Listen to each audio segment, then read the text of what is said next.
Թվի գրում է բարև Մխո ջան, ես շատ սիրում եմ քեզ ու բանակում։ Անունս Վահե է, 11 տարեկան եմ։ Ես չգիտեմ ինչի, իսկապես չեմ հիշի, էլի ինչքան է անցել արդեն 8 տարի։ Չգիտեմ ինչ պատճառով սխալ եմ անում, իհարկե չեմ պատասխանում։ Այն ժամանակ ես էի պատասխանում նամակներին, էլի եմ ասում։ Չեմ պատասխանում։ Գալիս է հաջորդ նամակը այս երեխայից ինձ արդեն մի տարի հետո, դեկտեմբերի 10-ին, 18 թվի, Մխո ջան, բարև Վահենա, ինձ կլինի որ պատասխանես։ Նորմալ, մարդավարի հարցնում է երեխեն, հասկանում եք։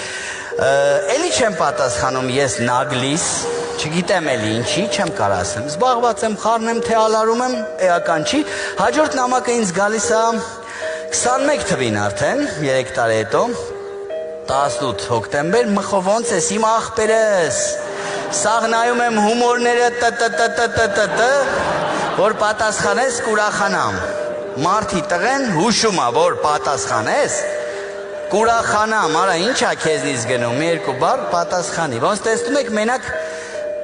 աշուն ու ձմեր է գրում այդ սեզոնին, տենց կարելի է ենթադրել, երևի գարուն համար քաջիկին համբարձումին է գրում, մյուս կերպարին, չգիտեմ։ Եվ սիրելի ընկերներ, ինչ փաստա դա փաստա, հազար ներողություն, սրանից անցնում է եւս 4 տարի, արդեն 16 տարեկան Վահեն, առանց բարև բարլուս, ինձ գրում է